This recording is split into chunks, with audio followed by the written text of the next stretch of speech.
Okay, I'm still at Gull Lake COE campground, just about 30 miles down the road from Backus, Minnesota, the plant.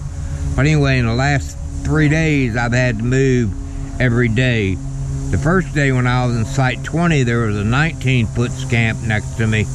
And now I moved to Site 11, and then this morning I moved to Site number 12. And if you look behind me, you'll see a scamp right there. I think it's a scamp light. Got a yellow bottom on it. But anyway, I'll tell you all about my story, what my plans are, and all that good stuff in a minute here. In my first Minnesota state park I've ever stayed in. I've always stayed in Corps of Engineering campgrounds when I'm up here. And yeah, I don't think I can do many in Minnesota state parks because camping was $34, and then you had to pay a $7 camp fee, so it comes to $41 a night. But I'm headed south. I'm headed to Iowa, and I'll spend a couple nights in Iowa, and then I'm going to head over to Hannibal, Missouri. But I had a real nice shower, but I mean, it's just too expensive for me, $41 a night.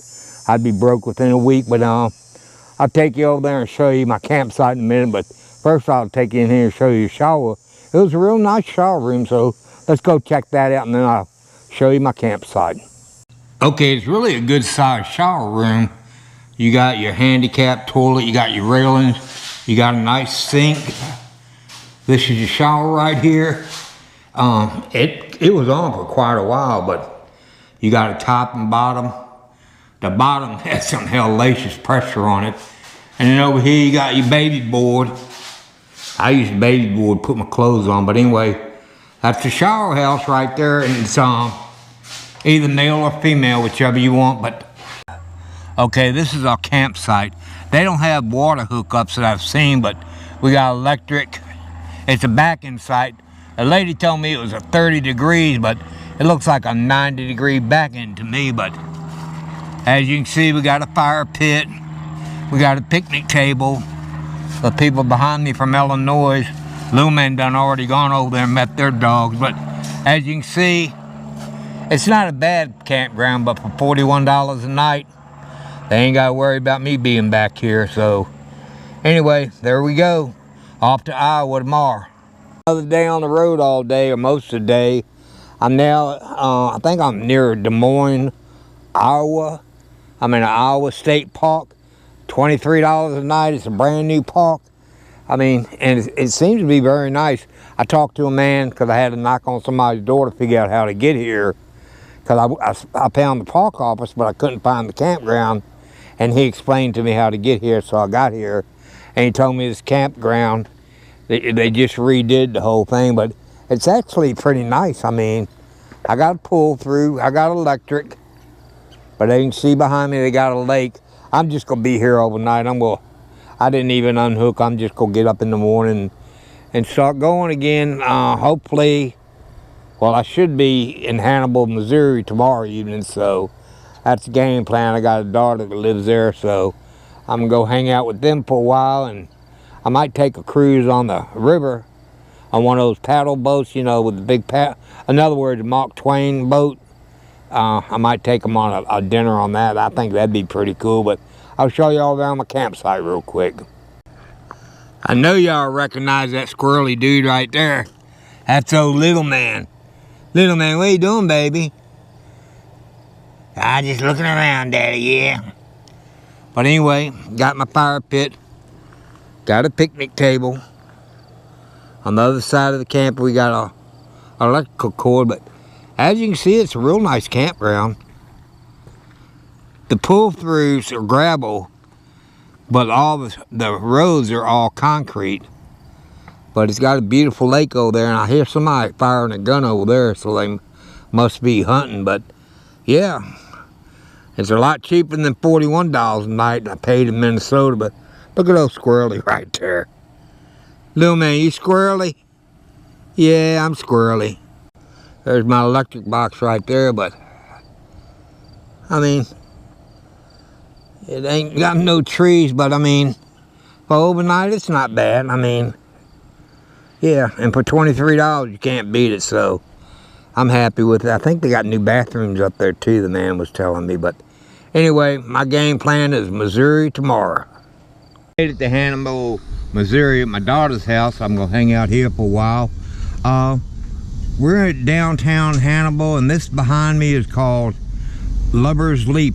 Apparently an Indian princess jumped off here, but they got it fenced off, or I would have showed y'all a little bit more. But when I walk down that way, it's an overhang. But anyway, the mighty Mississippi behind me, so let me give you a preview of everything it's got going on in it.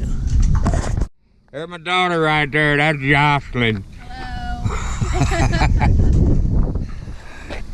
Okay, that's the Mississippi River right there. See the barges? That's Lover's Leap right there.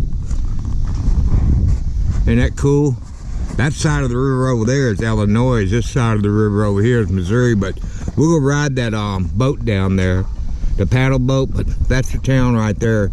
It's up in the Ozarks, so it's pretty mountainous. But and then the other side of the river looks like nothing but flat land. But anyway, yep, Mississippi, and that's a bridge from Missouri to Illinois. It's just something that where we are at Lover's Leap. You kind of like walk up the sidewalk. Oh, there you go. That's a good side view of it right there. See it? It's an overhang, and apparently she just jumped off of it. I don't think it came out real good for her. I'll get y'all a closer view of it, but see that boat down there, the paddle boat? We'll go ride that. We're going to go on a buffet dinner ride, and they cruise up and down the Mississippi River. I thought that'd be real cool. They had one back home called the Hannibal I used to go on when I worked at the paper company all the time, but I don't know if it's still there, but we'll go down there and check that boat out too. This isn't the boat we're gonna go on. This is just it looks like a motel boat, but the one we're going on is gonna have a paddle wheel in the back of it, but still pretty cool, isn't it? I think it docks right there, but yep. There's a statue of Mark Twain. Yeah, and then you got the roof boat over there, but hopefully he's coming out, because I can't really see it because the sun's hitting all over the bright side of my face. Okay, I made it to Hannibal, Missouri. I'm at my daughter's house. As you can see, I'm parked in front of the garage, but got some good news, got some bad news of what's going on. So let's start with the good news, then we'll go to the bad news. Okay, the good news is I got all my tires replaced. Got all brand new tires. If you're wondering why I have it up on jack, because I was on a slant, but all my tires are brand new. Got my mags back on. But now let's walk up here to the Subaru. This Subaru has become a nightmare. Okay, there's my busted windshield on the Subaru. But anyway, when you get Subaru windshield recalibrated and replaced, it has to be back to the original factory weight. Okay, so in other words, it has to be back to the weight of a Subaru when it's driven off the factory floor. I don't know if it's just for the Sin or all Subarus. So anyway, all the solar has to be taken out of the car.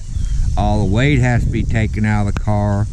I mean, I tried to tell the dude, this is a camp car, so I got solar in it, and you know, I got all kind of stuff in the car, like I got a hydraulic jack in there, and I got stuff in the trunk. And he's like, well, all that stuff's got to come out, but we can't recalibrate it. And I'm like, you gotta be joking me. We drove all the way to St. Louis to find this out. I mean, all they had to do on the phone is tell us the car had to be completely empty. And I guess the solar panels got to come off the car too. So, I mean, if I got to take all the solar out, I'm thinking a lot about taking this car back home and taking all the solar off of it and selling it and buying me another Subaru Outback. But yeah, this car's been pretty much a nightmare. I'm not saying I didn't bring it on myself, but I'd never buy another one of these cars.